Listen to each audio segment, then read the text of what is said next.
Welcome, everybody. Good afternoon, and welcome to the July 2020 meeting of the Omaha Public Power District Board of Directors. Thank you for joining us. I hope you and your loved ones are staying safe and healthy. As a reminder to everybody, board members, senior management, and OPPD staff, please mute your mics so we can reduce that background noise. To members of the public, thank you for attending. You are in listen-only mode.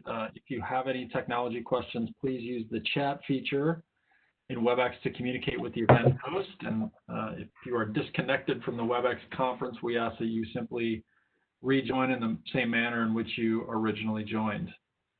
Mr. Burke, President and CEO, we are ready for the safety briefing. Great, thank you very much. The next slide that will come up is really the 10 things that we ought to be focused on during COVID-19, since most people are either in their own offices or in their homes or in some location where they could view and be a part of the virtual board meeting today. Here are the 10 items. Those will remain into effect for long periods of time for us to think about. If Ms. Hinders would go to the next slide, this is what we talked about on Tuesday. We incorporated a mask policy within OPPD. We do have folks currently at work, working in the field on our centers, our power plants, and they've continued to do that. But we will be bringing back essential employees back into our facilities to do essential work. And when we do that, many employees will remain working at home, but we have instituted a mask policy. And this is just a great graphic in my mind about how we can really limit the impact of COVID-19.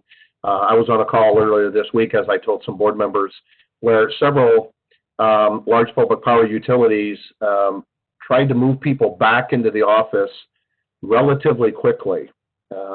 And what they are finding is some trace contagion of employees as they have done that. And so we have to be really thoughtful on the work that we're doing. We're going to continue to have our employees work from home.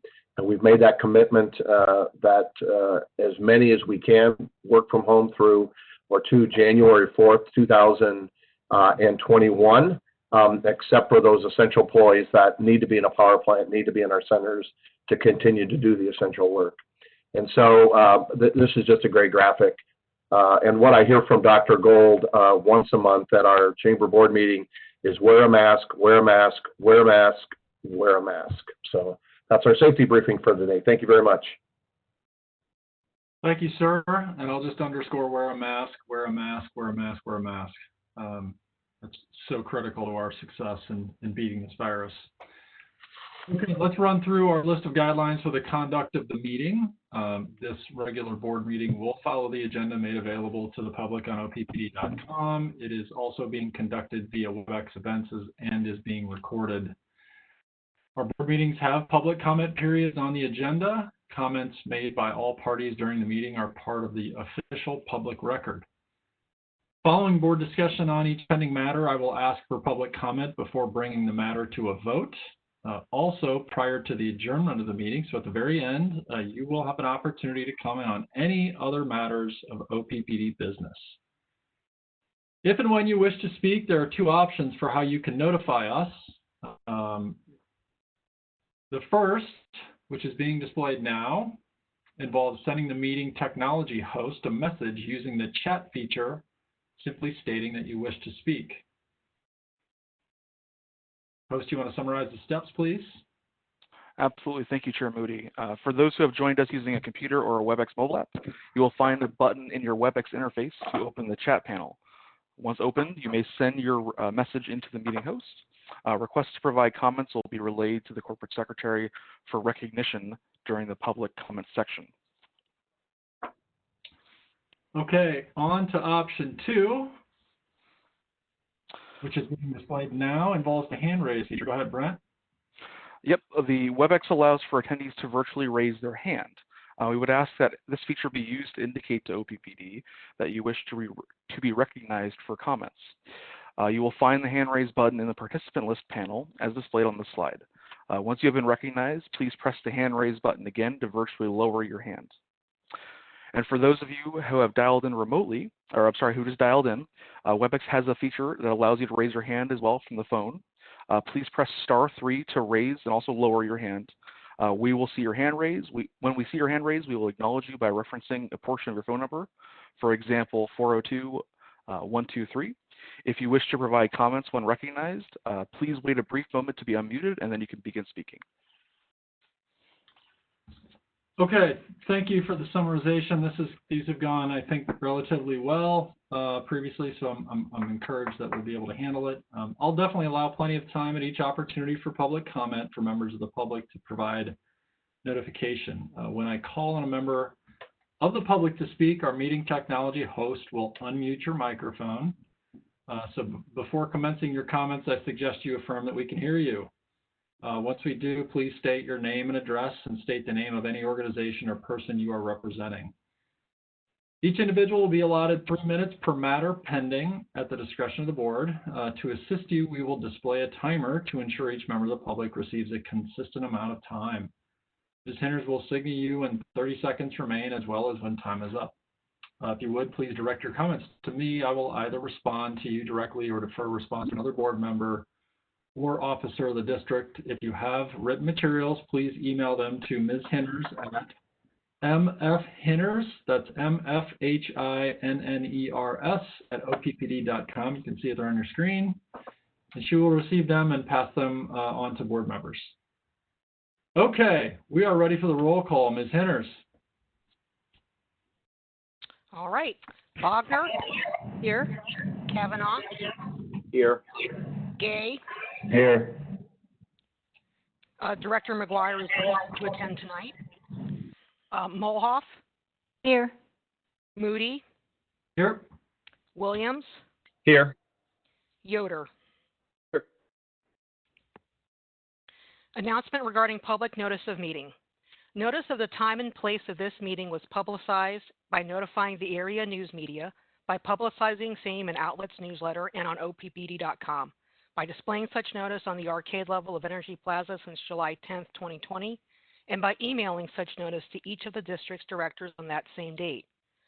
A copy of the proposed agenda for this meeting has been maintained on a current basis and is readily available for public inspection in the office of the district's corporate secretary. Additionally, a copy of the Open Meetings Act is available for inspection on oppd.com. The consent agenda items for tonight are as follows. Item 6, ratification of the decision to conduct the July board meetings virtually due to the COVID-19 public health situation. Item 7, approval of the May 2020 Comprehensive Financial and Operating Report, June 2020 meeting minutes, and the July 16, 2020 agenda. Item 8, Nebraska City Station Unit 1 Condenser Retube Materials Contract Award, Resolution number 6383. Nebraska City Station Unit 2 Mill Primary Air Expansion Joint Relocation Labor Contract Award, Resolution number 6384. Item 10, Bylaws Amendment, Resolution number 6385. And item 11, Annual Health Plan Report, Resolution number 6386. If there are no corrections, changes, or additions to the consent agenda items, I need a motion and a second to approve the consent agenda items. So moved. Is there a second? Second. Okay, we've got a motion and a second. As Mo mentioned, we discussed these action items at the meeting on Tuesday, so there won't be any more discussion at this time. I would like to ask if any members of the public have any comments on any of the items on the consent agenda. If you would like to make a comment, please send a chat to the meeting host or use the hand raise feature in WebEx. And as a reminder to the call-in user, I do see one. You can press *3 to raise your virtual hand. And once you do, we will call on you and unmute your line.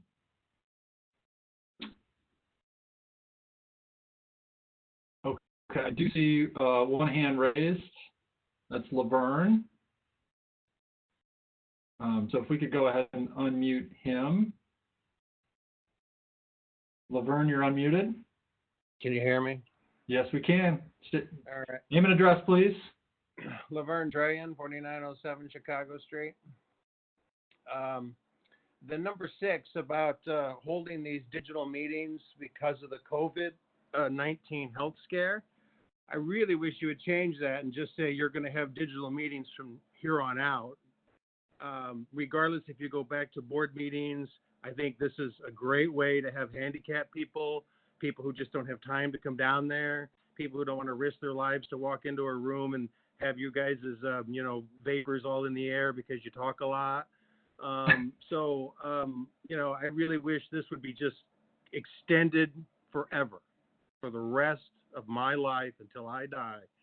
This is what we do and how we can interact with the board members, even if you're in place, even if COVID goes away for any reason. This is what I've been advocating since 2008. That's why I came in and videotaped all the board meetings. For some of you people who haven't been around, I was the person who used to videotape all the board meetings and the NRC meetings and what have you, and I used to stick them up on YouTube. And I wasn't very nice to OPPD, and that was my goal, was to get OPPD to do this, to film their meetings, to be able to comment online, and to be able to do exactly this. So my vision has come true, and I wish you would change 6 and just say forever or for eternity or for now on out, because it's a good way of doing this, not because of the COVID-19. That's all I got to say. Thank you for that comment, Laverne. I just make two things for you. One is there are kind of legal reasons why we do that ratification, so that's why that's on there. And second, and perhaps more importantly, in the president's report today, if you hang on, we're going to talk a little bit about what our plan is, and I'm confident that you'll be pleased that your vision is being further realized in the coming months, and then hopefully thereafter. So we've got some good news for you coming later. That's okay. Okay. Any other comments from the public on the consent agenda? Host, has anybody contacted you via chat? I have not seen any. Okay. That will conclude the open public comment period. Ms. Henners, could we have a roll call, please? Bogner, Yes. Kavanaugh, Yes. Gay, Yes. Mulhoff, Yes. Moody, Yes. Williams, Yes. Yoder. Yes. Motion carried. Okay. Thank you for that. We are on to item number 12, customer engagement. I'm super excited about this, but I'll temper my enthusiasm and stop talking so that I can just turn it over to you, Mr. Burke, so you can tee this up. You're on mute, Tim. The rules here and stay on mute. What we are doing over the last couple of months, last month we talked about our decarbonization strategy and strategic initiative work and the work that's being done today. Today we're going to talk about our customer engagement strategic initiative and kind of the status of that, and essentially provide really a scope of the work that we're going to be doing there. I'm going to turn it over to Julie Comstock to introduce Heather Sipkin in our organization, but the teams are doing some amazing work even during COVID-19, and many people working obviously on this team from home, and so it's created some interesting dynamics around that, but they're doing amazing work. So I'm going to turn it over to Julie and let Julie Comstock give a little introduction herself and then introduce Heather. Thanks, Julie. Thank you. And thank you, directors, for the opportunity this afternoon to provide an update on this initiative, the Customer Engagement for the Future initiative. My team is really excited. Heather, I'm sure you're going to find out in her presentation, is very passionate about this topic and how this can really help OPPD better deliver on what our customers are expecting from us as a public power entity. It'll be a lot of listening, a lot of engaging our customers, and ultimately our goal is that they will be advocating for us as a company and as their company, serving them with this essential service. So a year ago, I presented, I think in July, actually, the concept of what this would look like. And since that time, Heather and the team have been planning what the initiative plan would actually look like. And as was discussed, I think it was back in May, when an update was provided on the overall strategic initiatives. There's 5 of them. This is one of them. Each of those initiatives are going through an effort to further clarify the scope, get that approved by the senior team, and then the teams are kicking off. Heather's presented hers to the senior management team in the February timeframe. It was approved, and we were planning to kick it off at the beginning of April. And of course, COVID-19 hit, and so that paused it for a month or 6 weeks so that we could get everything situated from a work from home perspective. But Heather and her team have persevered through the work from home and the challenges that has presented, and are moving forward with this, and are really excited to share with you all where we are going to be going as we move forward. So today she's going to provide some context about customer engagement, what it is, as well as what our approach is with this strategy. So I'm going to go ahead and turn it over to Heather. Thank you, Julie. I just want to make sure everybody can hear me. Thumbs up? Okay, awesome. So good afternoon, or maybe welcome to the evening as we venture into those hours. Thank you again for allowing me to come and provide an introduction to this customer engagement strategic initiative. As Julie said, I'm really passionate. You know, my background and specialty is connecting and engaging with customers and bringing solutions to market for them. So this is something just near and dear to my heart, and I'm really excited to lead this for the district. In the presentation today, what you're going to see, I'll provide is just like an overview on what customer engagement is, giving us a little bit of context. We'll talk about why the time is right now for us to pursue this, and then we'll spend the latter half of the presentation outlining the how, you know, the maturity model, the approach we're going to take, a little bit of some information that you would find maybe in a project charter, and what it's going to take for us to accomplish our goals of further engaging with our customers. Mo, you can go to the next slide. All right, so customer engagement, what is it? You know, it's electric, it's exciting, it's the next evolution of customer work that has already happened here at OPPD. So it's just taking us to that next step and furthering our, like I said, deep-rooted relationships that we want to create with our customers. If I was to be a history teacher today, what I would say is, let's go back in time, and you know, the first introduction of working with customers is customer service. You know, the more transactional, making sure that solutions are taken care of, that we're consulting with them on what they need, but ultimately we're servicing the customer's needs. You know, then we took it up a little notch and we went into what we call customer experience. And customer experience is really more about how do we make that service easier and more enjoyable for our customers. You know, we introduced things like stakeholder outreach and market research. And now we're taking it up even further and putting, you know, our bow on the top of the package, I guess you could say, and we're introducing customer engagement, which takes us to the next level where we begin to create and nurture an ongoing relationship with our customers. So it isn't about just simply reaching out to them and, you know, maybe asking their opinion on specified matters. It's more than making sure that we have a friendly voice on the other side of the call when we're, you know, paying a bill or stopping service. It's a variety of solutions and platforms in place to make sure that we are interacting with our customers continuously. It never stops. It's inspiring action, which is the most important thing here, on both the customer and OPPD's behalf. And like I said, it's about developing a platform for them to voice their concerns, their appreciation, their questions, and more.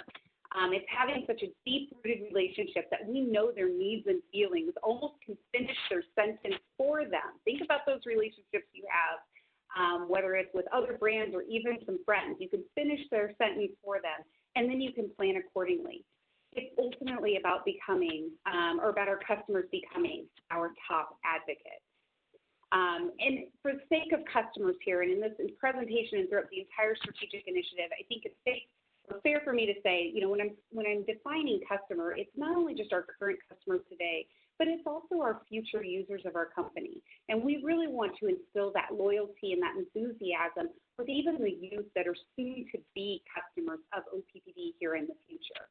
It's all backgrounds, it's demographics. It's all beliefs. And so, when we're defining customer, it's just anybody and everybody that could possibly interact with our brand.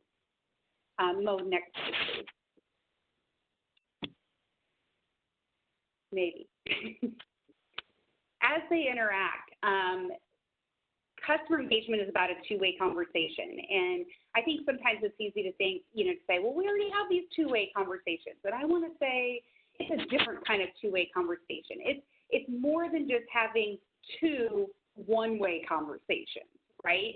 It's truly sitting at the kitchen table, having a cup of coffee, and really getting to understand our customers. So what I'm going to say is the strategic initiative and what I want to see is OPPD moving away from the podium. Let's get away from that podium. Let's stop being behind it. Let's get off of the stage. Let's get beyond the presentation. And like I said, let's get to their kitchen table. Today we are excelling at being visible in the community. We're really good at this. It's obviously one of our values, top values, and things that we execute well. And we're keeping our customers informed through things like the board meetings like we're doing today, through different events that we have out with the public to gather their opinions. We really, like I said, at going out and asking for feedback and discussing decisions before making operational changes. But I would say customer engagement is, like I said, it's more than multiple one-way presentations and a collection of responses. It's about having that relationship with our customers move differently than you do with your friends. And so I use a lot of analogies and examples as I go through my presentation, and I really want you to keep that in mind. Like, take it out of the professional setting and try to think about it even more so in that personal setting. When you want to tell a friend about maybe changes that you're making in your household, or you want to get an opinion on your parenting style, your preferred communication style isn't typically to prepare a PowerPoint presentation, to get behind a podium and to let them know, here are some changes I'm doing in my house. I'm thinking about going to a certain gray tone, or I'm thinking of sending my son to a certain camp, right? You're not preparing a presentation or sending your friends a survey about their opinion on these matters. Just like customer engagement, the conversation becomes organic and it's very grassroots. And like I said, those conversations are usually happening when you're out with your friends, maybe for a cup of coffee, maybe you're having a dinner date at somebody's house, a barbecue in the neighborhood. Maybe you're even going back and forth your conversation through social media, like on a post or through an IM, right? You're not necessarily preparing a presentation, but you're getting to know that person so well, or you have already gotten to know that person so well that you can continue to have those conversations. And so when I say a two-way conversation, that's what I'm aiming for. I want us to get to that level with our customers. Our customers are not just our customers, they're our friends. And we need to make sure that we're giving them that time and that we understand their needs and beliefs and values. And again, for all demographic sizes, everything that you can imagine how we could segment our customers and really bring that to the forefront. Mo, you can go to the next slide. So I wanted to give, like I said, I love to give examples. And so I wanted to give an example maybe of a company that's doing this really well and how they're, how they've been able to take their customer service and experience really to that next level of customer engagement. And what I've chosen here is a name that we all know very well. Southwest Airlines, they've been placed on numerous resorts, well, maybe they're there too, but numerous resorts as a top company for customer experience, Hey, Heather. customer engagement. Yeah. Heather, I'm sorry Mo. to interrupt you. We're experiencing some issues with your audio. I don't know if I should ask you to either come closer to your microphone. I can. I was told I was too loud today. Let's switch this side. Is that better? Yes. Okay. Sorry about that. Around. No problem. All right. So picking an example to, like I said, really drive this home and take it out of the utility setting.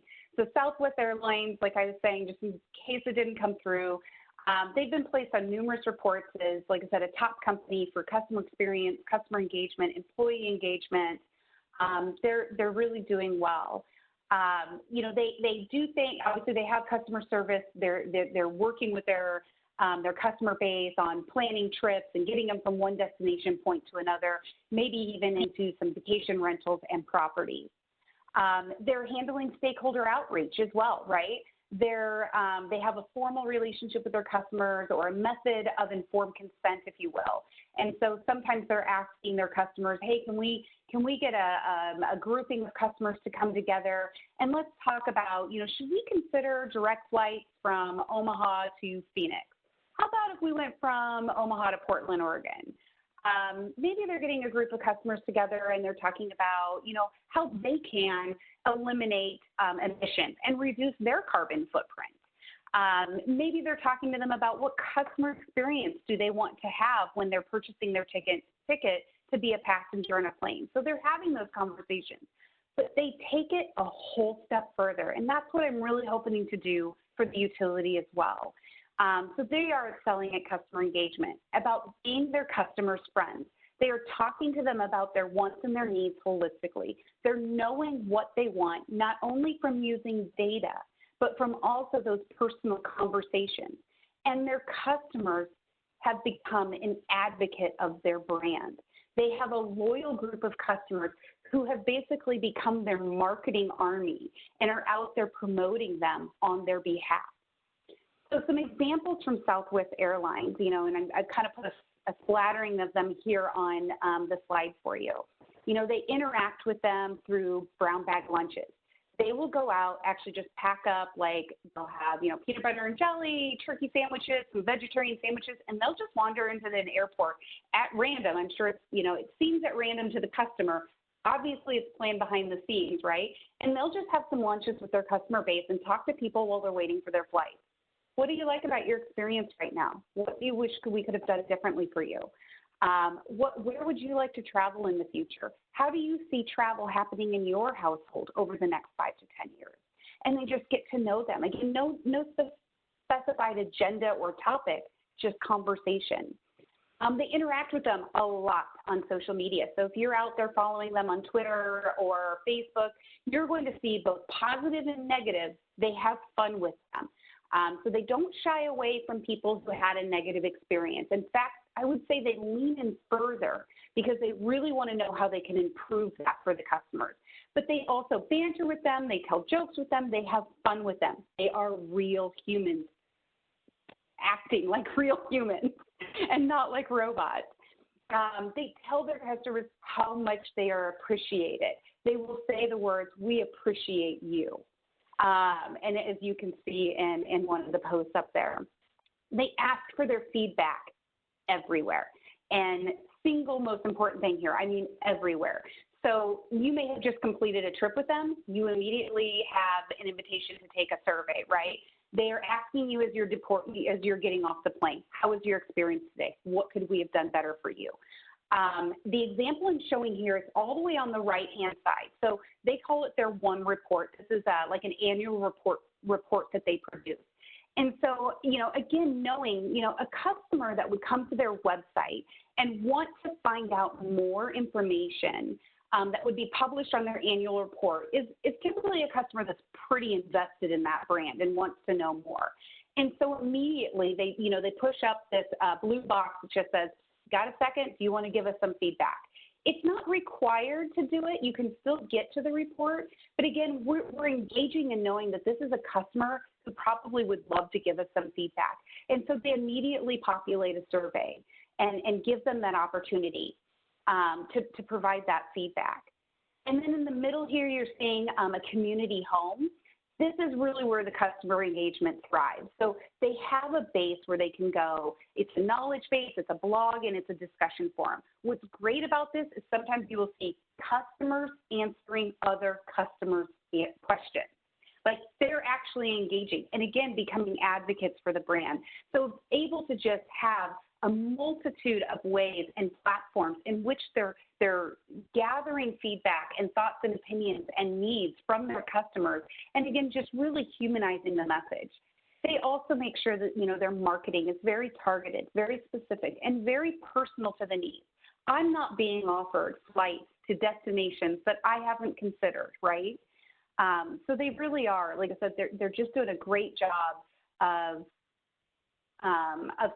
engaging their customers. And you can see down at the bottom, what I love is we're not just simply a company of planes. We're a company of people. And I want you to remember that because I'm going to feed this quote back in a little bit of a different way in a few slides from now. Mo, do you want to go ahead and move to the next slide? All right, so let's transition into, but why? Why now, right? Why are we going to do this? Isn't it enough that we offer service? Isn't it enough that we go out there and we have these events and we offer, opportunities for feedback on, again, on specified topics? Well, why now is because we need to connect and we need to prepare. We have said what you have heard probably a million times now, the customer's expectations is changing. The marketplace is changing. Technology is changing. Everything is changing. And so we need to be able to change, and we need to be able to have those, again, grassroots, deep-rooted relationships with our customers now, because we're going to need those relationships years into the future. Customer engagement takes years to become mature. It isn't something that I can promise you in 18 to 24 months at the end of this that we'll just be able to say, hey, click, boom, we are fully engaged with our customers. What we're going to do in the next 18 to 24 months is create that platform, create that playbook, and start the process to make sure that we are deepening what we have already started and really getting those roots to grow, right? We need to start now. That way, in future years, when maybe customers have more choice or there's new technology, introduced around powering their homes, that they can still lean on us and trust us to be their provider of choice. So why now, I'm going to say, is also in the stats. All right, so there's a survey out there. Again, this is not specific to OPPD, so I do want to just say that this is something we'd want to validate with our customer base as a part of the strategic initiative. But on average, what we're going to say is that customers are giving their utility about 10 minutes a year. So I just talked about how we're really engaging customers. We're creating friendships, deep-rooted relationships. So I'm just going to ask you, do you give your friends only 10 minutes a year? Because I'm going to say you probably would say, no, I give them a whole heck of a lot more than that. And so we need to make sure that if we're creating these friendships, we're creating these relationships, and if we really want to understand what our customers need from us as their public power utility, then they need to be giving us more than 10 minutes a year, which means we need to be giving them the platform to give us more time and to voice those opinions and to, again, to really understand what are their wants, what are their needs. And I'm not just talking about generation profile. I'm talking what is it that we can help them with in their lifestyle, right? How are they powering their home? How are they using their technology? How are they driving their cars? And where is it that we can step in as a utility and help them? I'm going to give another example here and a why now. Let's just take, Joe's Corner Market, a grocery store on the corner of 4th and Main, because I think every town has a grocery store on the corner of 4th and Main. I'm convinced of it. Joe was a small shop, and Joe was around long before the big, what I'll say, grocery stores, the Hy-Vees, the Bakers, maybe even the Super Targets and Walmarts came around. How did Joe thrive today, 10, 20, 30 years later, when the market changed, the customer expectations changed, and even the technology available at those larger stores changed? Well, Joe is thriving because he fully engaged his customers. He knew what products they wanted. He knew where they wanted them placed inside the store. And not only did he know that through maybe some more traditional stakeholder outreach, that he knew his customers. When Betty walked in and he was able to have a conversation and say, hey, Betty, I saw that little Johnny, scraped his knee the other day and fell off of his bike. I just want you to know I fully stocked up on some Band-Aids last week. There's some really cool Superman ones over there that I think you'd like. That's engagement. That is a different level of humanization to customers, and that's where we need to become as a utility. And so, Joe and Joe's Corner Market, he can compete now with the changing marketplace technology and customer expectations and demands because he's taken the time to get to know his customers and really, again, understand their lifestyle and know them as a person and not just as a customer. And so this is why, as you say, our customers will allow us to solidify our position in their hearts and their minds for years to come. And that's where we are heading with the strategic initiative. So to transition to the how, Mo, I need you to forget I'm not leading it. I'm trying to over here, but I'm not. So there's a couple of different maturity models that I'm going to share with you today. And, these aren't created by Heather Siepkin. They're not created by OPPD. These are out in the marketing industry and how we get there when it comes to customer engagement. And this first one, very simple, right? And we need to move from level 1 to level 4. That's our goal. We are currently, I would say, on the higher end of level 1. We are mass marketing. We are, we have one core product. We're treating pretty much every customer the same when we're communicating to them. We're starting to get into that segmentation. We're using things like our customer personas. We're using some data that we do have, maybe not to the fullest of its extent, however. And what I would also say is that we're on the early age of segmentation, meaning just because I have a renewable Roger or a low-income Laura or a high earner Ellen, not all individuals and customers that fall into those personas necessarily are looking for the same solutions from their utility. So segmentation is a good start, but it's not enough, and you really have to continue to slice and dice those segmentation models to get to that next phase of personalization. You need to speak to little Johnny, and you need to speak to Heather, and you need to speak to Bob in the way that each of them want to be spoken to. You need to be offering the solutions that they're actually looking for. If you are ever scrolling through social media, or if you are even Googling, topics on using Google to research stuff, and you're like, well, how did they know I wanted that red sweater with four buttons and that I liked rose gold trim, right? That's a personalized service that you can provide through data and, again, some customer connection and interaction. And so that takes us to that next level where we can really personalize some solutions to what our customers need. And then we eventually get to that engagement. And, again, that's really understanding them beyond just a consumer level, really understanding them at the individual level and providing those solutions that they need. If I went back to Joe's Corner Market, what I would tell you is that he was treating his meat lovers the same as he was treating his vegetarians, and he made sure he had solutions for both of them. And he made sure that he was able to understand the diversity that each of their unique philosophies brought to the table. But he was able to engage both of them. And that's, again, where we're headed. Over this 18 to 24 months, we're going to create that platform. But it's going to take us years, like I said, to really get to the top level of engagement. The next maturity model, Mo, if you want to advance the slide.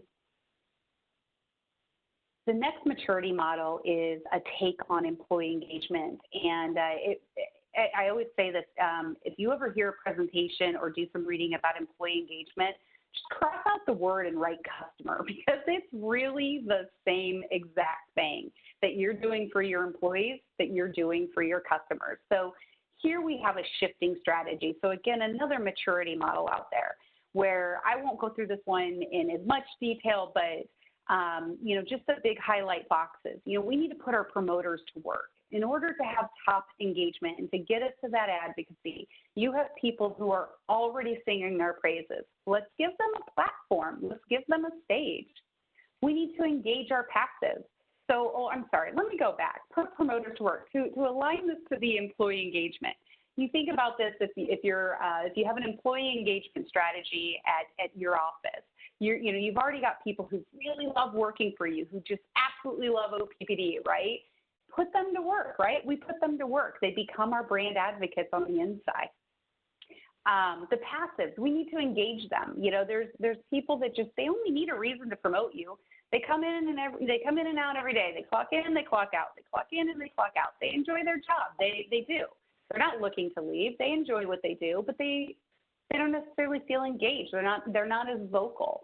Well, let's engage them. Let's pull them out of the shadows a little bit. They don't need to be wallflowers. Let's make them have a voice. Convert your distractors. So we do need to take a look at, again, it's not about telling them you can't be a distractor and you can't think the way we do. It's about really asking them to help us improve. How are we not meeting their needs? How can they become involved in the solution? How can we let them know that we are truly listening to them and taking action? So this is where we always say, like a lot of times in surveys, oh, we've received all this input and all this information, but we don't have a way to necessarily close the loop and bring it back to them to let them know, we heard you, we're putting this to action. So that's, the best way we can get our distractors involved. We don't want them to be distractors. We want them to be a part of the future. And so you think about that, whether it's employees or, again, whether it's customers. And then we need to reach out to our non-responders, those that are just looking for one more reason to leave you. We've got to get them involved. And it is kind of a train. It's like first they become a distractor, then they become a passive, and then they become a promoter. And we're not necessarily going to get everybody in that top box, and that's not our goal, right? But we want to make sure that we're addressing where they are in their feeling and beliefs of OPPD, and that we're finding ways for them to become involved and engaged with OPPD and the future decisions. All that said, on the right side, there's a couple of things you have to do. You can't just engage the people, just like in an employee engagement strategy. You can't just engage the people but not change the processes. If it's the processes that are driving them nuts and why they don't enjoy their job, well, you can convert them, you can engage them, and you can put them to work, but that process is still there. So we do need to improve our product, services, and relationships, and we need to simplify our business processes in terms of how they work with us. And so when we work on the people, we work on the tools, we work on the processes, hopefully what we're getting to is our top goal of advocacy. So those are a couple of models. All right, coming to a little bit of a close on the how before we transition into our approach. Mo, I'm sorry, if you want to move forward. So these are those musts that are guiding us forward. So we've taken, since Julie presented the concept to you guys back in July of last year, we, like I said, built a team. We slowed down a little bit to go through a chartering and a resourcing process. We even had enough delay with COVID-19 hitting us. But ultimately, what we've been working on are what are these musts that we must have that our customers deserve to have. So what I'm going to say is this is on a micro level, how we get there. We have to follow our North Star. We need to develop high-level strategic, accomplishments that we want to make, and that's what you're kind of seeing here. We need to understand our customers better. We need to develop solutions that solve a variety of their needs. We need to meet our customers where they are in their life stage, and we need to invest efficiently to make sure we're prioritizing our strategic initiatives based on those customers' needs. Because these musts guiding us forward, and Mo, if you want to advance the slide one more, those musts guiding us forward are the goals our customers deserve. And so these are quotes that we want to hear from our customers at the end of the SI and for years following. When we start to have these thoughtful conversations with our customers, we want to hear these kind of comments come back maybe through customer surveys, annual surveys. This is, like I said, this is what we want to hear, that, we understand their needs, that we're meeting their energy-related goals, that they are valuing us at different stages in their life, and that we're serving their expectations. And at the end of the day, we are here not just because we're public power, but we are here because we have an essential service we need to provide customers. And so we need to provide what it is they're looking for. And we need to be that friend to them so that we can make sure sometimes we have to have the hard conversations. Sometimes we can't just always agree, but we can still be friends and have good conversations and find those compromises and find those solutions. And really become, like I said, friends with them. So our ultimate goal, next slide, Mo, is advocacy. What do we want when we're done with all this? We want advocacy. It is the ultimate goal. We want them to be advocates of the OPPD brand. We want them to be so loyal to us that they are the ones, like I said, they become our marketing army. A couple of things that I, wanted to share, and I have these written out so I didn't have to memorize them. But the first one from Delight, advocacy is a social thing. You can't control it. You can't ignore it. It must be authentic, personal, transparent, inclusive, honest, funny, conversational. most of all, it must bring value to both the customer and the organization. And it's just spot on. There's a Nielsen study out there that says 50% of customers are influenced by word of mouth, and that 83% trust recommendations from people they know. So we want them to be we need advocates. Again, we need a marketing army out there. I'm going to come back to that, the quote with Southwest Airlines. What I would say is we're in the power business, but again, most importantly, we're in the people business. Our customer service, our stakeholder outreach efforts, they're essential, they're growing, they're improving, they are allowing for productive and positive conversations with our community members. But our customer engagement, when we add this on top and layer it, is truly where we can shine and really grow those deep-rooted relationships.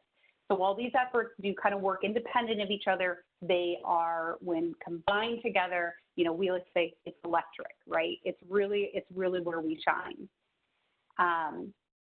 All right, wrapping up and moving to the next slide, a little bit about the charter and how we're going to go along with this approach.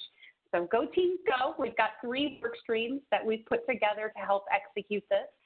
The organizational readiness team, the advanced analytics and tools team, as well as the customer insights and outputs team. So organizational readiness, again, all of these are as they sound. They're really helping us, build the processes, build the playbook, and decide how we're going to be able to staff and make it happen. How are we going to be able to get to the customer engagement? What do we need on the inside, and what do we need on the outside in order to move this forward?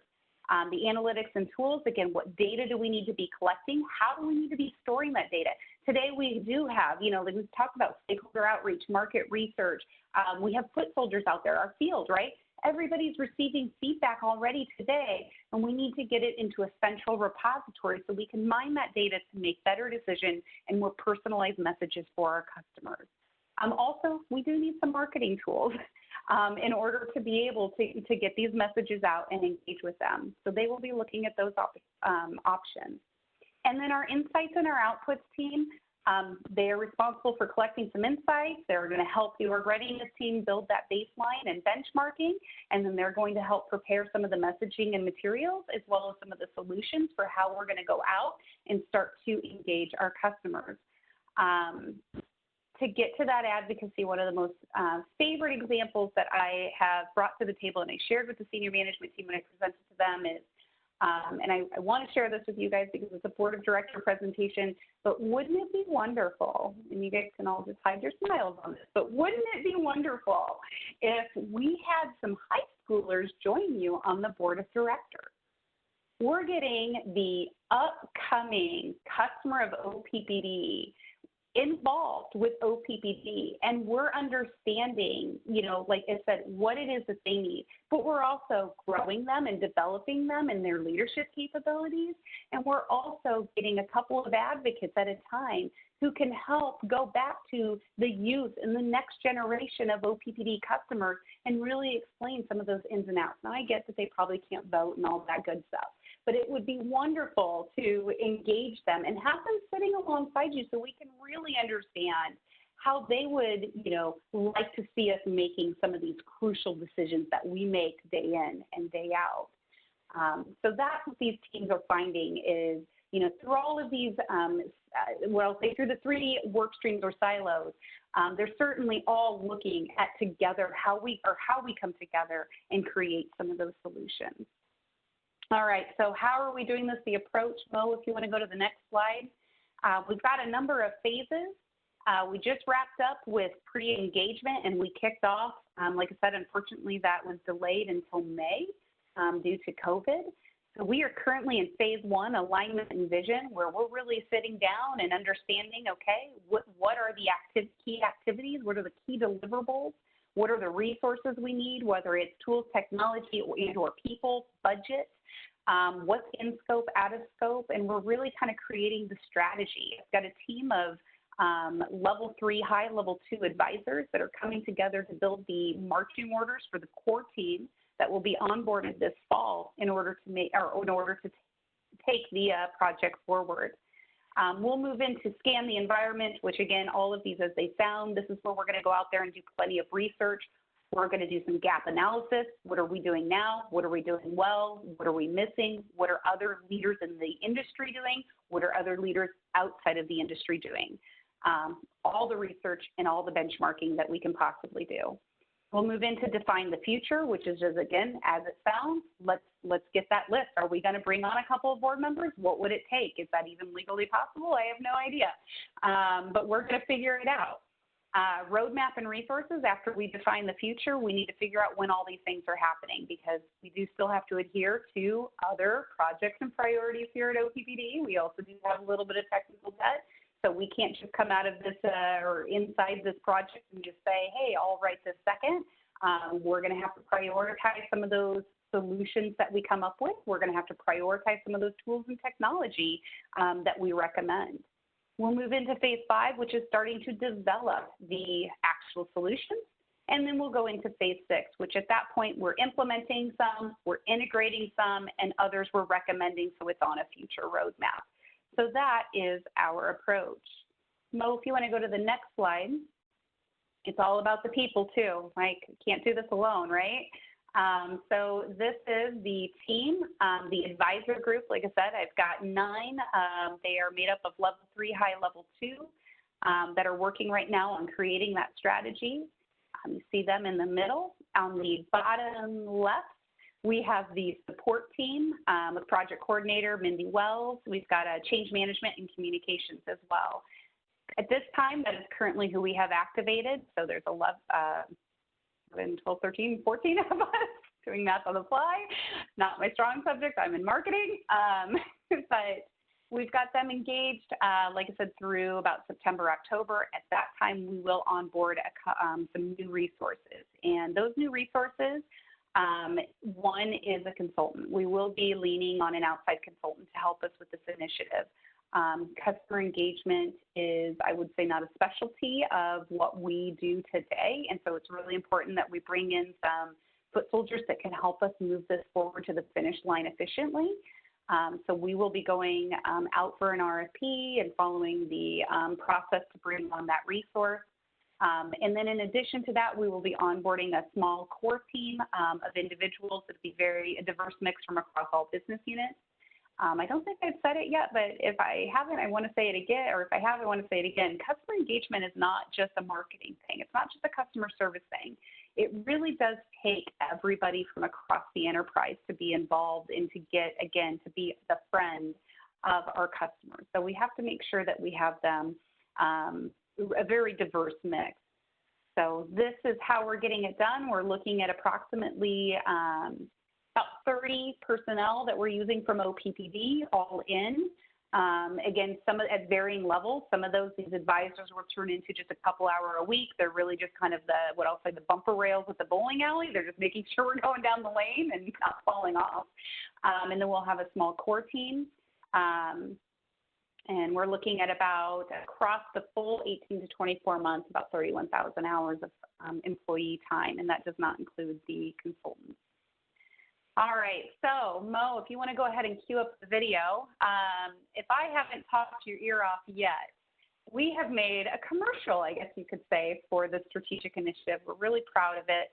A couple of housekeeping things, though, before Mo starts it, for our public that joined us today. If you joined on your computer PC through the WebEx, you're great. If you joined through your phone and you are joined the WebEx through your phone, again, you're great. I hope you enjoy this video. I think I heard Director Moody say that we do have one person who is a call-in user that is not connected to the WebEx. Unfortunately, because of the platform and technology at this time, you may not hear this video over the next 75 seconds. So hang on. We promise we didn't hang up on you, and it's only 75 seconds. And I encourage you, as well as everybody else, to go out. You can find this video on both OPPD's YouTube channel. You can also find it at oppd.com/board meeting. So you still have the opportunity to watch the video as well. Unfortunately, just had that one technology shortfall. Mo, if you want to go ahead and start it for What exactly is customer engagement? Electric, that's what. Defined as the direct and indirect interactions between customers and brands, like us, customer engagement is proactive, personal, and the key to much success. Engagement can help inspire purchases, build awareness, solicit feedback, and create lifelong advocates. Customers want their power company to get the basics right, offering convenience, value, and human touch when necessary. At OPPD, we are working to do just that, communicating with our customers on their level, like their friend at the kitchen table. We ask questions, listen to their answers, and most importantly, deliver, and consume too much coffee. Through this, we want to better understand our customers' needs and expectations, as well as the needs of our communities. We want to empower customers to make informed decisions that meet their energy objectives. We want to engineer solutions that meet our customers where they are in their life stage, geographically and financially, to make life easier. Data is key here. And we want to operate efficiently, investing dollars wisely toward continuous improvement, timely decision-making, innovative thinking, and efficient use of resources. Over the next 10 years, our goal is to achieve a company-wide understanding of customer engagement, put customer segmentation models in place, allowing us to determine commonalities and market accordingly, deliver personalized communications and personalized solutions, secure lifelong advocates, and directly pour customer insights back into our strategic planning process. With a strong focus on engagement, our hope is that customers will soon say, OPPD understands me. They empower me to make informed decisions that meet my energy needs. They provide the solutions I want. They ask for my feedback and actually listen. They make me feel valued. There's no doubt about it. Customer engagement will power our future and is achievable when we all work together. Stay tuned for more updates. Now go forth and engage. Thank you, Mo. So I hope you enjoyed our commercial. I hope you enjoyed the presentation. I hope you're as energized as I am and the team is about bringing customer engagement to the utility. And I just have to close with this. It's really unprecedented. Like this, utilities are not looking at customer engagement. Yes, they're looking at stakeholder outreach and customer experience and all of that good stuff. But customer engagement, like I said, is these friendships that take it to another level. So I'm really excited that OPPD has chosen to be a leader in this space and like I said, to take us to that level. So again, I thank you for your support. I thank you for approving this as a strategic initiative and making it, a priority for us to move forward and complete. And with that, I'm happy to take any questions you may have.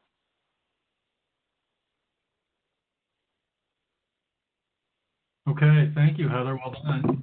I am looking to virtually raised hands from directors for any questions or comments. It looks like Mr. Yoder's first, so go ahead and hop in, Rick. Sure, great. Sorry I didn't get to see the commercial.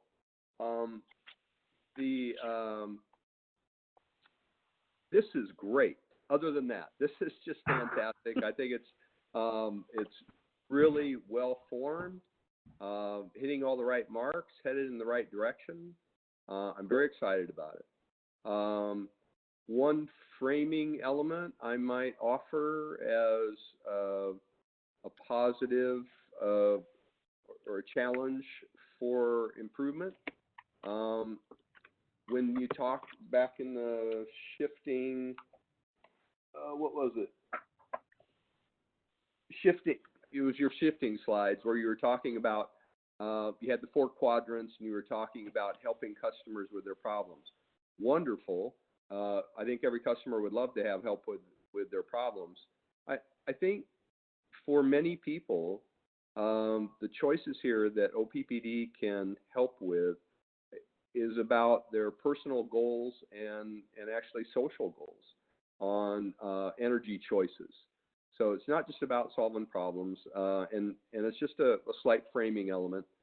It's about helping people with their goals. So really great. This is exciting, and my question to you is, when will we hear about this next?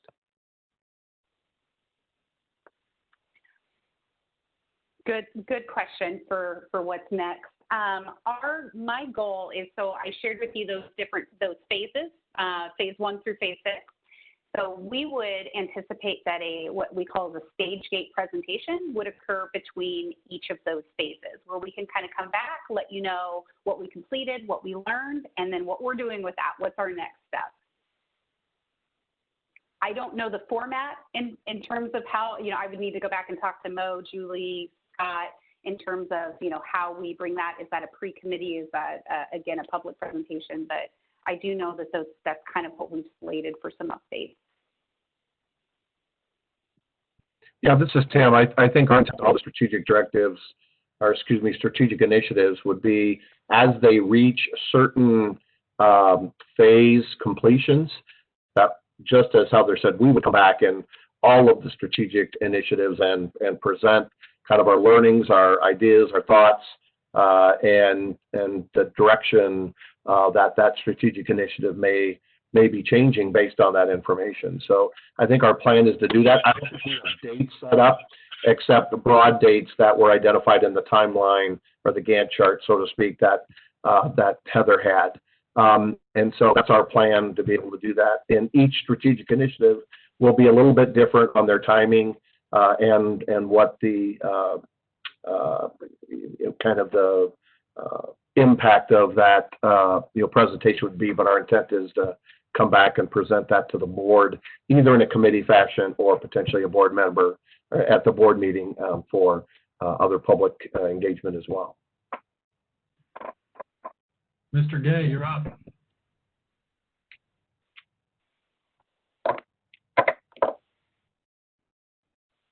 Tim Gay, are you ready? Get your hand up. Yeah, there you go. Can you hear me? I'm on my phone. Yep, you're good. I was just gonna say, Heather, that's you're very excited giving that presentation. It's a great presentation. I know that's the future. We've got to find other ways to reach out to people. So I don't have a whole lot of questions on this particular thing because it sounds like you have so many moving parts and it's kind of yet to be rolled out. But I did want to just say at this public meeting about a little event I had this Friday on personal customer engagement and some of the excellent employees we have. I got a call Friday afternoon about 2 o'clock with a big problem of a ratepayer on a construction project we were doing. And anyway, I called Julie Comstock on vacation.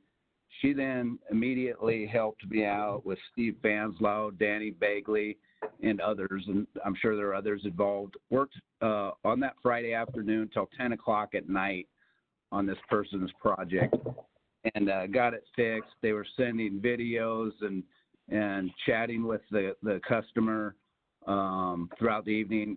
Extremely pleased. Anyway, the point I'm getting at, thank you for those people on that specific issue. But we do thousands of things like this throughout the year.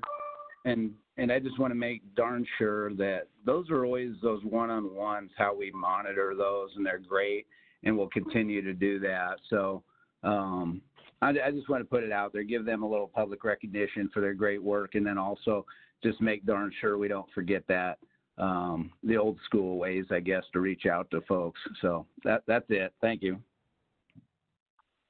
Thank you, Director Gay. Thanks for those comments, Tim. It's always good to hear those stories. Thank you. Director Williams. Yeah, I'll echo what Director Gay pointed out there. Anytime I've gotten a comment, sent that along to staff, there's been excellent response in the traditional understand a problem and get it addressed sense. Regarding this presentation, I'm very glad to hear that we're looking forward to how the engagement of the utility of the future will be conducted, and particularly as we talk about strategic initiatives, which are studying kind of a comprehensive different view of how the utility operates top to bottom. I was glad to hear that we're talking about bringing in an external consultant for some expertise related to something new and different that isn't an ongoing process where we would need that continually, but has a specific set of experience that can help us in a targeted area. So I appreciate hearing that. I think we want to make sure we're careful about recognizing what skills and talents the staff does have that we can utilize through this process. And it sounds like Julie and Heather have got a great team that are going to be taking advantage of a lot of that.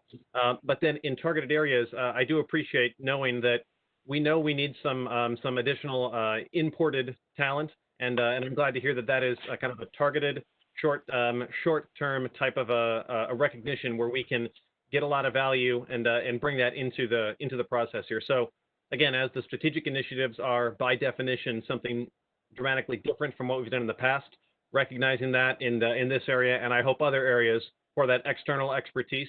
That sounds like a great plan, and I'm sure that will help take all of the wonderful objectives that we've got here and carry all of those forward to where we want to be in the future. So thanks for the presentation, Heather and Julie, and to your entire team, and I look forward to seeing how this continues forward. One final question here. As far as customer engagement throughout the process of developing this, in the timeline slide, I didn't see a specific time when direct engagement would happen. Is that something that we should expect to hear at a future presentation, or perhaps during the entirety of the presentation I missed that? But if you could talk a little bit about when we will be talking to customers about how they would like to be engaged and when they should expect to hear some of that, that would be appreciated as well. Yeah, thank you, Director Williams, for the positive comments and the question. It's funny enough, that was actually a topic of our team meeting today, is how do we live out customer engagement while inside this project? So you're right, I don't have an actual plan nailed down on how we're going to engage customers to talk about how they want to be engaged. But that is a part of that alignment and vision in that first phase, is us figuring out how and when we're going to do that. So I would say more to come on that one, and certainly probably a better presentation on it at one of the future stage gates.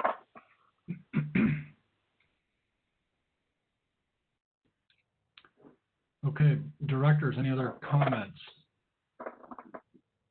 I'm not seeing any virtual hands. I'm seeing heads shaking sideways. So I'll offer just a couple. Really impressed with the shift here. You know, the continuum from just kind of mass marketing to engagement, I think really resonates with me and is so spot on, right? Like mass marketing for us as at least when it comes to selling electricity, okay, that's great, but like, how are we really engaging with customers and getting them what they want? So I think that was great. I've got a couple of questions. I'll just ask them one at a time, and feel free to be brief because I don't want to go on too long. Can you talk a little bit about how what you learned through this process will inform some of the other strategic directives that we have and how that mix of soup looks? Yeah, I absolutely love the question, Dr. Moody. So when you are fully engaged and truly engaged in, again, knowing what your customers value in their life, so, you know, it goes back to the old saying, if you ask them what they wanted in terms of, horsepower, they would have said faster horses, right? Sometimes the customers don't even necessarily know what it is they want. But if we're having conversations and getting to know them again at that friendship, at that relationship level, then we should be able to glean, and being that we're the experts in the industry and the marketplace, and we're maybe sometimes more abreast and on the forefront of the new technologies coming, and we kind of see those data or those trends or those comments and through conversations with our customers heading a certain direction, it should continuously funnel. It should continuously funnel into our strategic planning process. So I guess what I want to say is it's not linear. It's not, here's something we want to go talk about, here we go talk to the customers, and boom, here we have a strategic plan for it. It really should be, you know, again, it's like maybe it's more infinity, right? Like it's conversational and it's constantly going. And because of that, we're constantly feeding feedback, whether it's to other departments, whether it's to the senior leadership team or yourselves from an enterprise, more strategic initiative planning, whether that's even to my own personal department that I manage here, which is product development and marketing, and creating some of those smaller products and services for them. Yeah, great. So that's helpful clarification. I really appreciate it. And at the risk of stating the obvious, it complements the work that's going to be done by Lisa Olson's team from a public engagement standpoint around the decarbonization as an example, right? So they all kind of intermingle together. Absolutely. The faster horses quote resonates. I literally wrote that down in my questions because I was wondering about how you balance that education, you know, versus just asking them blankly without anything. So thank you for answering that preemptively. I also like the way that you framed and in the video this did this. Rick, you'll have to watch it another time. How, you know, from a utility standpoint, people expect the basics to be taken care of, right? Flip a switch, the light's on. I want to know when my power, if it goes out, how quickly it's going to get resolved. And I appreciate the acknowledgement that that's the first and most basic step, but that we're going to be exploring kind of what the future casting looks like for the utility. So I like that balance, and I think that's really important that you didn't leave the basics behind. The last maybe I'm just seeking a perspective here, and especially in your role in terms of new products, Heather, I think this is relevant. I'm always interested in what the marketplace looks like as you talk to customers and try to understand what it is that they want and how that's going to inform some potential new offerings, products, services that we're going to provide, and how that fits in with the private sector offering perhaps something similar, right? And so to me, it's just maybe a question, or I'm looking for a comment about kind of that, maybe what I would describe as a healthy tension between us as a public agency, public utility, providing a service or an offering that is at least in the same space as the private market, where you've got, you know, multiple small business owners that are trying to do the same thing, competing against the big bad utility, so to speak. So any sense for, and again, this is way down the road as you develop new products, but any sense for kind of how you approach that, how you think about that? You know, I personally think that we don't have to compete. So, you know, we might be the utility, we might be the ones creating these, you know, this relationship, engaging these customers, hearing about what they need. And in so many cases, and as I say in product development, I think you've heard me say this before, it's not always about us developing the solution. Sometimes it's about us being the consultant and helping them find the solution, right? And so I can't give a blanket answer on that because, you know, it's like, well, it depends on what it is, the problem, and therefore what, you know, solution is. But what I would say is that, you know, the utility is powerful in the sense that it's a name in our 13 counties that everybody knows, and we can easily connect with these customers because they are using a service from us today. And so, you know, if we can be the leader in that space and engaging these customers and understanding what it is that they're, you know, like I said, their energy needs, their transportation needs, we don't have to be the ones that solve it, but we can come find those that can solve it for us, and we can create that relationship as well. When I talk about customer engagement, we're not just engaging with residents. We're engaging with those that have solutions. We're engaging with small, medium businesses.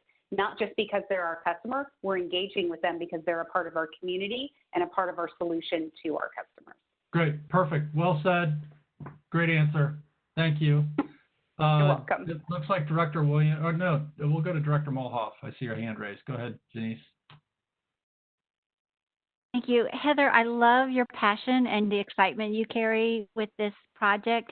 And I know from experience with, you know, the different chambers of commerce, there are organizations and agencies in the city who we could have contracted for to do this marketing for us. But the fact that we are engaging the entire organization and bringing all of our business units into the conversation and making sure that everyone's on board with this process, I think is amazing. And I think that it will serve the utility well. And just want to thank you for this work. It looks great. Thanks. Oh, thank you, Director Mulhoff. Appreciate it. Dr. Williams? Yep, thank you. Following on what Craig mentioned about some of the faster horses, there's been a lot of strategic vision discussion going on between senior management and the board, and more to come with the public. But in a lot of that, we've talked about how to identify innovative things that have been successful or places where innovation are necessary. And that sounds like a great match to all of the outreach that we're talking about here. But before we get there, there have been programs recently that have been developed by OPPD staff that have been extremely successful. Specifically, the Community Solar Program was much more successful than I think any of us would have anticipated. Both the Cool Smart and the Smart Thermostat program are very successful right now. And the electric vehicle charger rebate has also been extremely successful. In a couple of those areas, so successful that we have not been able to continue those the incentives that we have provided. And I do hope that when we recognize we have something which has been documented as a success that some of those early adopters have been very anxious to get that product or service they've been very anxious to get, that we continue to lean into putting funding into those areas where we have been successful, so that we aren't that we aren't being the slowest part of the process for those who would like to move forward. And so I hope that in those areas, we make sure that as we talk about the COP and the budget for next year, we recognize these areas have been very successful. It doesn't actually take a lot more dramatic new innovation. We know that this is something that has been identified, that has been successful. Let's make sure we continue to offer it so that we don't end up with people asking for something that we don't have an answer for, that we always have that available for everyone who is looking to participate. And I know community solar is a little difficult because it comes only in giant chunks, but in some of those other areas, again, EV charger program, you know, the current listing says that we have only one rebate available. That was a couple weeks ago, so I assume that's been taken. I hope that we lean into those programs where we've identified this has been successful, beneficial to the utility, desired by the customers, and we continue to make sure that we fund and expand those as we know those are a part of the future solutions that we're going to need. Thank you, Director Williams. I think it's a good point. We definitely need to lean in on where our successes are. But I would also say we have to lean into other areas as well. And it goes back to, like I said, we've got, you know, Joe's Market had vegetarians and meat lovers that were entering his market. And if he had a really good success with a vegetarian pizza and was only offering vegetarian pizza, where is meat lovers going to do? So we do have to make sure we keep our eyes open for some of those innovations, but at the same time, you got to keep ordering the vegetarian pizzas. You can't stop ordering them, right? So you've really got to find a balance. Okay. I do not see any additional hands, and I don't have any additional comments. So I think we're going to leave it there. Great job. This is really well done and very, very exciting. Awesome. Thank you for, again, the opportunity to present. I appreciate it. Indeed. You're welcome anytime. Okay. We are on to the President's report from Papillion, Nebraska. Mr. Burke. You're on. I'm in Nebraska today, but at some point in time, I might get there. So anyway, yeah, so I'm going to give a quick President's report. You can see the baseload generation on the screen today. Just a couple things. We had several outages at Nebraska City 1 and 2, and otherwise our capacity has been pretty strong in our other baseload generation. Ms. Hinders, if you want to go to the next slide. Our peaking generation, you can see kind of where that is. This is in the month of June, where we still had some warm weather. Certainly at the end of June, beginning of July, it was certainly warm as well, actually about 30% warmer than historical in this month of June. Our peaking capacity, just to give a comparison, Cass County is 8.6%. Last year it was 8.5. In 2018, during the flood, it was 12%, just to give you a perspective. Sarpy County Station is 4.4%. Last year it was 5%. In 2018, during the flood primarily in that time frame, it was 7.3%.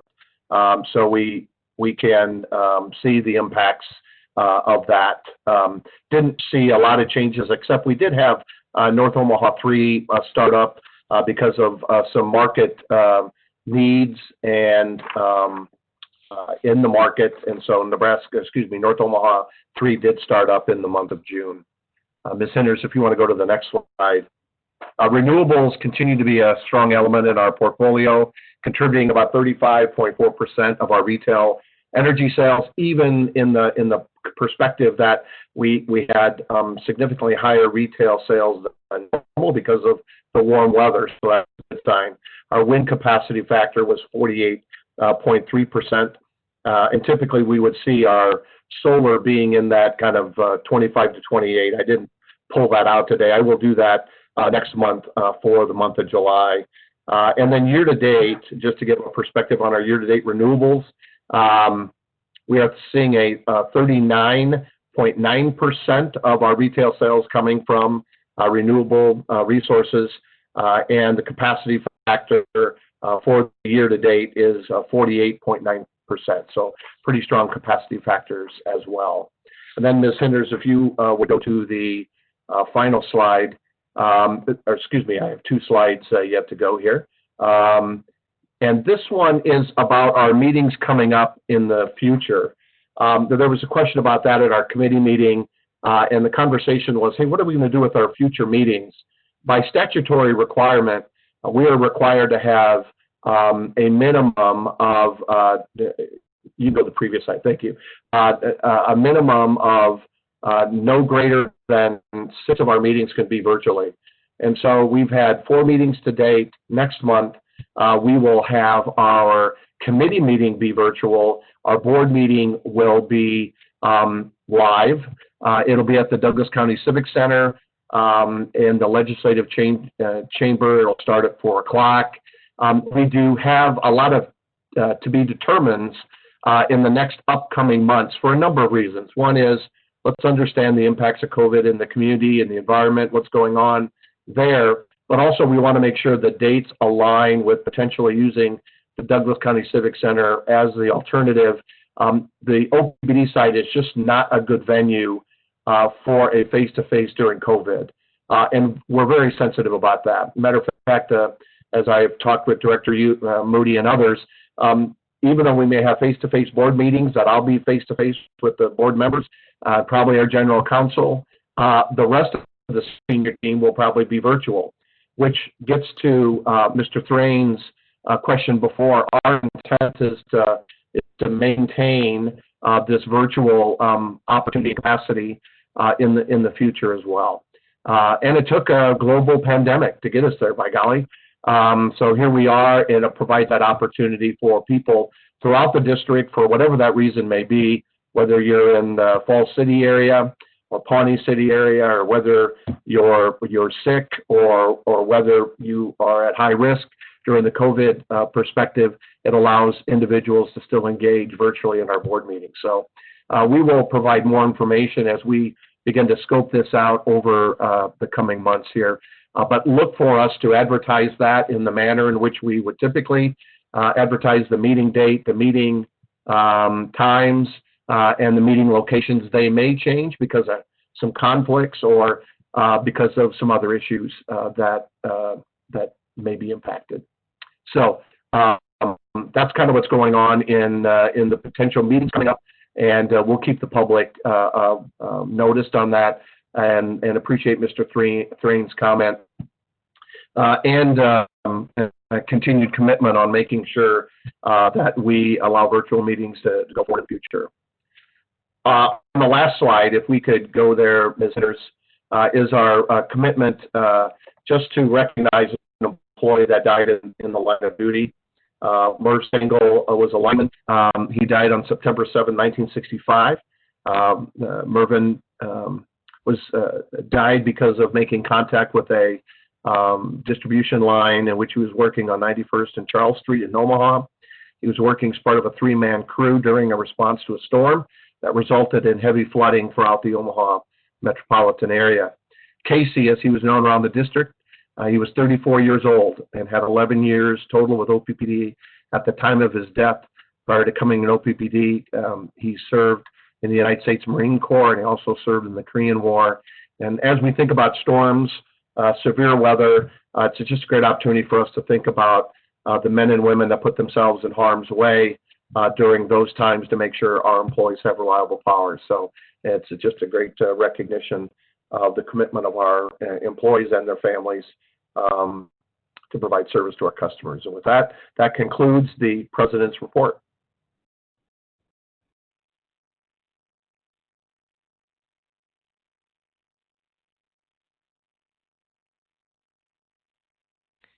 You're muted, Chair Moody. Yeah. Somebody unmuted me. Perfect. Thank you. I just want to double down on a couple of comments on the meetings summary that you gave, Tim. So just to make sure it's abundantly clear, we are statutorily required to physically be together for 6 meetings a year. So that was a big factor in determining if and when we come back as a board to be together. I have very mixed feelings because I think there's a huge advantage to us being in the same room. But this virus is not going away, and so the precautions that we need to take in order to protect ourselves and the public, and to ensure that and our employees, to be sure, are really important. So part of the reason we're getting back together in August is because I think there's a legitimate fear about a pretty significant resurgence of the virus come flu season, and so we're kind of putting 2 meetings in the bank, so to speak, and we'll use them later in the year if and when we need to. And then the other thing that I wanted to underscore and make sure that everybody understands is that we intend to and are committed to providing the public a mechanism by which to provide public comment virtually, even though we're getting together. So it's not just watching passively, we're going to give them an opportunity to participate in the same way that you are today throughout the board meeting, to provide comments virtually. That's something that I'm really excited about. And to Tim's point, like we've been talking about trying to figure it out for a while, and I'm glad that, you know, in some ways, I guess this is the lining of the pandemic, that we're kind of forced to figure that out. So, but a lot to be determined, and I think we're going to continue to be as nimble as we can as a board and as senior management to make sure we continue to handle these meetings, handle them well. Okay, we are on to public comment. So at this time, if any members of the public have any comments on other items of district business, whatever they may be, now's the time. So if you would like to make a comment, please send a chat to the meeting host, or use the hand raise feature in WebEx.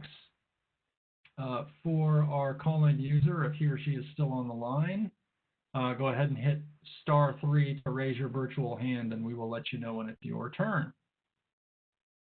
Okay. Chat or raise hand feature. I see Laverne, you're at the top of my list again. So we'll go to Mr. Laverne, Mr. Train. All right, you can hear me?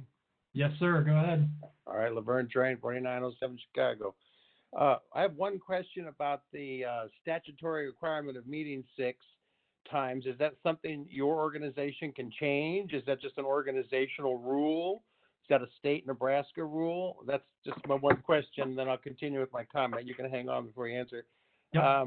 And then I haven't heard anything, not one thing in all these meetings so far, about OPPD increasing airflow through their buildings, HEPA filters, ultraviolet light filters in the tubing of the airflow, just creating more airflow within their buildings if you ever do start coming back, because airflow is a major, it really gets rid of the COVID out of the air, out of stale air.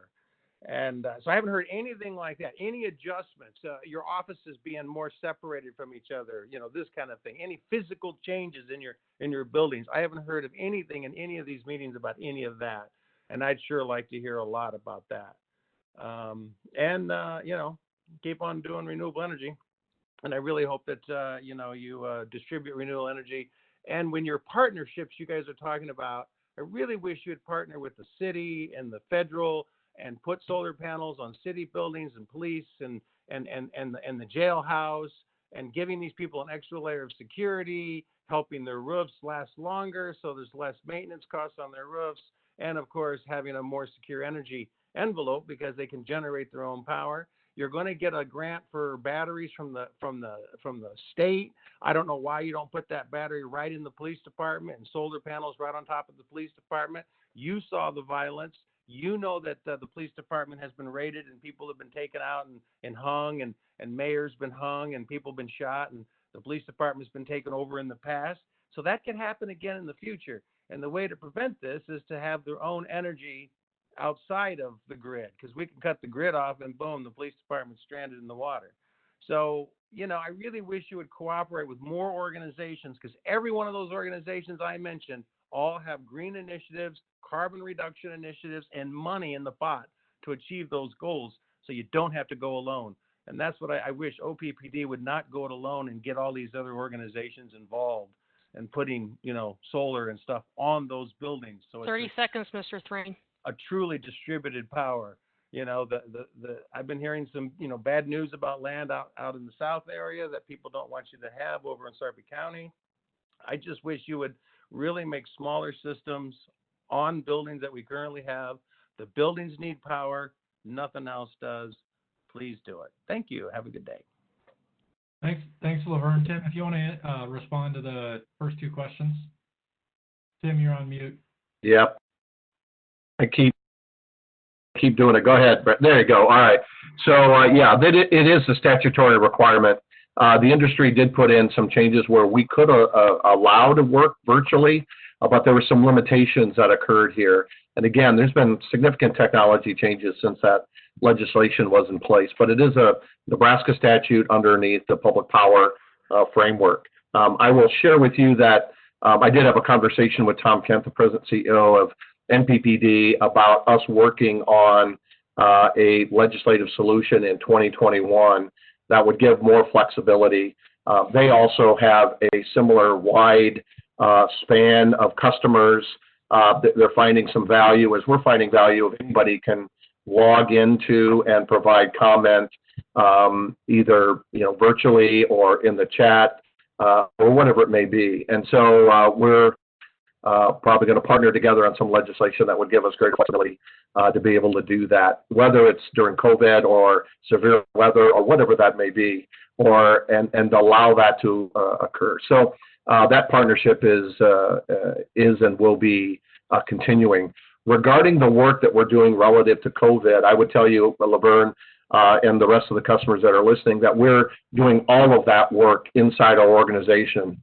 And it's part of our recovery and reimagining the work as we need to bring people back in. All of that work, whether it's facilities, buildings, spacing, social distancing, airflow, all of those kinds of elements, we've been engaged with, one through the industry, but through all other business around things that we need to be paying attention to relative to COVID and in our response to make sure that when employees do come back into facilities for emergent work or after January 2021, that we're prepared and employees know that they will be safe when they come back in. So we're very cautious about that, but there's a lot of work that's going on behind the scenes.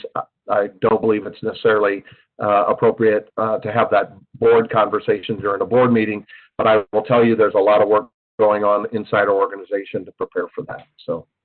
Okay, thanks for that clarification, Tim. We are on to, so I've got three in the queue. Mr. Pollock, you're up next. Francis Mendenhall is on deck, and David Corbin, you're in the hall. So let's go ahead and unmute Mr. Pollock. Mr. Pollock, you're unmuted. Go ahead, sir. Okay. All right, thank you. My personal attendance next month will depend on my state of health and vulnerability compared to the overall COVID incidents in the community. So that'll remain to be seen. I appreciate that you're trying to find a larger meeting space to accommodate these concerns. As far as the weather goes, as you've probably heard already, the next few days are going to be hot. Saturday will be the hottest. We may be pushing 100 degrees and with humidity as well. After that, we get a cold front. Chance of rain, mostly Sunday night. This time of year, whenever we get a front and thunderstorms, if it's hot, we always have an enhanced danger of a strong wind event, but there's nothing particularly threatening right now. After that, the following weekday looks, I would say, moderate for this time of year, highs mostly in the 80s, and then heating up again the following weekend. After that, we have this problem with the models versus reality. They tend to latch onto a hotter pattern the farther out you go compared to what actually happens.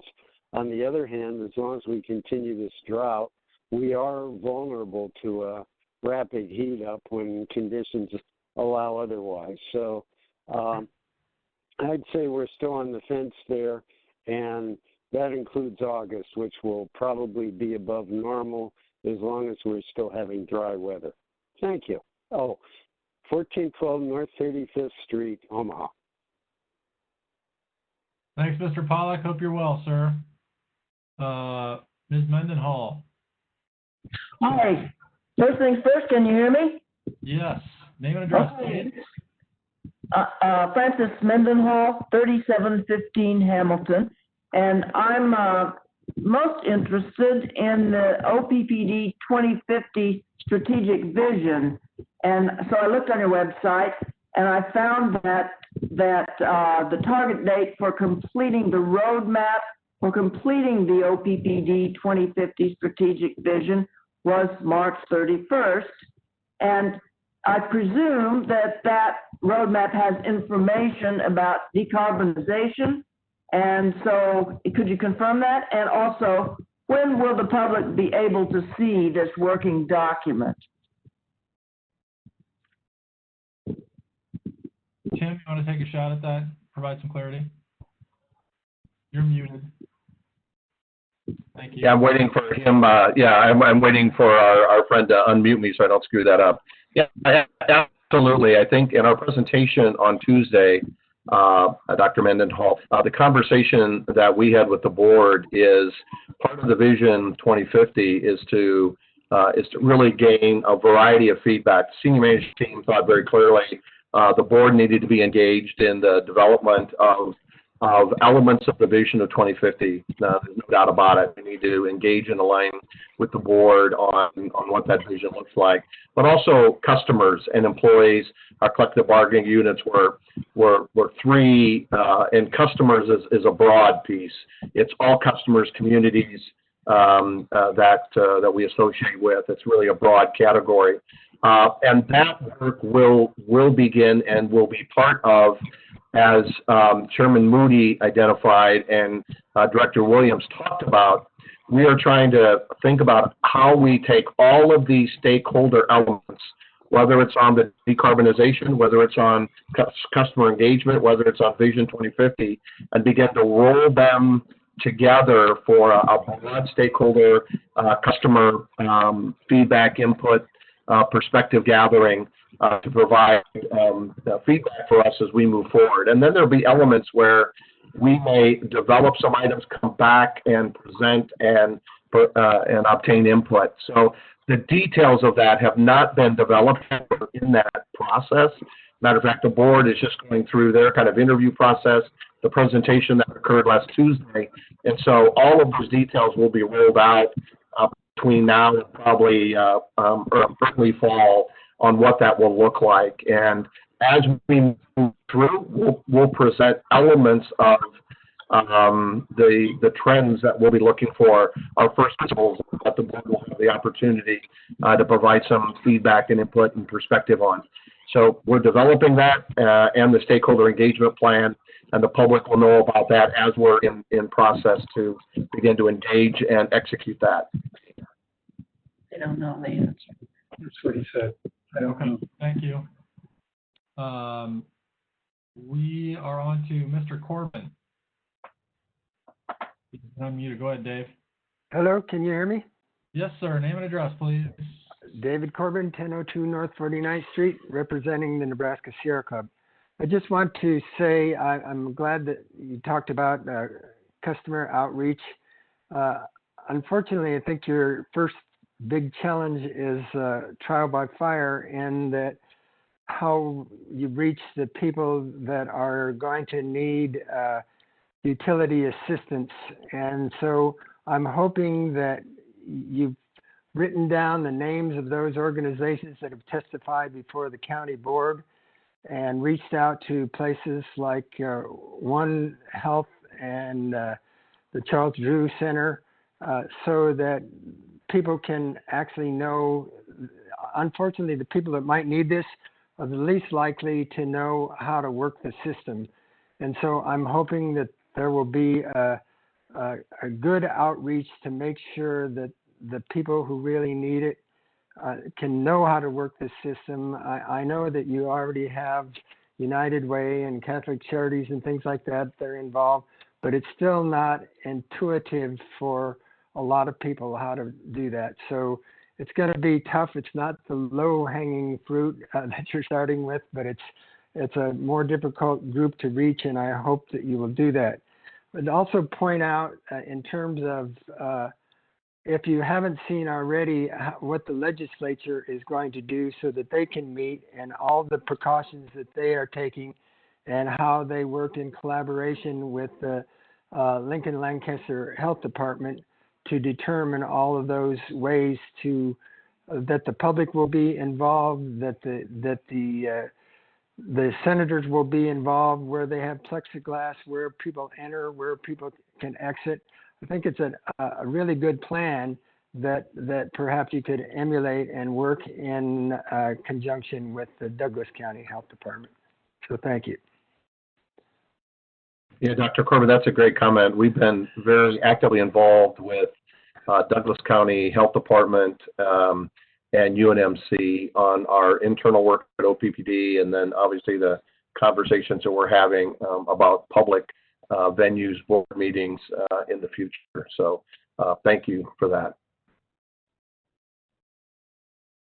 I'm looking at a comment. So Eric, just give me 1 minute here. Any other public members of the public that would like to provide comment? Any chats? Brett? I have not seen the Director Moody. I'm seeing hands raised, and then I don't see a call in. So I'm going to give Eric, if you've dropped something in the chat. So could you just repeat your question for the public so that we get an answer? Yeah, it's actually just echoing what David Corbin asked, and it was something we did talk about on Tuesday, the allocation of the CARES funds and how the Dollar Energy program will be working to get those distributed. So if we could just reiterate that here, part of the board meeting for anybody who wasn't able to hear that on Tuesday, kind of what the timeline is when we will have some of that information for the public, I think that would be helpful. So a quick synopsis of what Britton presented on Tuesday is what you're looking for. Yeah, I'll just turn it over to Julie. Julie can give a quick update on the timing. Again, it may not be real clear, but I know they're working through what that looks like. Julie? Right. Thank you. So yes, Britton Gable and Seth Voiles and others are working with Douglas County Dollar Energy on an agreement on how those funds are going to be distributed. So Dollar Energy is set up and ready to go. And for those that aren't aware, Dollar Energy Fund is the entity, the 501c3 that OPPD utilizes to distribute energy assistance dollars. And so they leverage agencies throughout the metro area, or actually throughout our full service territory. And I believe there's 28, if I'm not mistaken, that of partner agencies that we work with through Dollar Energy to get that money out to customers when it becomes available. So once the agreement is ironed out, and the team was hopeful that would be done by the end of the month, we should be able to get the funding to the customers in hopefully the August timeframe. That's being, assuming that something unforeseen doesn't pop up in the discussions, but that was the intention. I think Britton mentioned there's a commissioner meeting at the end of July if the agreement has to go to the commission for approval. Yeah. And I would just add that we have done way more outreach than we've ever done with our customers who are behind on their bills. And so we have come up with flyers helping them to understand how to get to the energy assistance. And they can go straight to the Dollar Energy Fund website through OPPD. All that information is being made available to our customers where they can apply to get the assistance. And so we've provided more training to our customer service representatives, our field collection folks, so that the people that they're talking to, our customers are talking to, whether it's on the phone or in the field, they have the information that they need about energy assistance to help them walk through that process, understanding that some of them are not familiar with what those processes look like. So we've tried to do everything we can to make sure it's straightforward for our customers. Okay, thanks for providing that clarity, Julie. And at the risk of stating, speaking on behalf of the board, I think the discussions we've had with respect to what Ms. Comstock just spoke about in terms of being there for our customers, we are absolutely tuned to that issue, very mindful of it, and have, I think, commented many times about how important it is that we're there to help people in a time of great need. Okay, I don't see any additional public comment requests.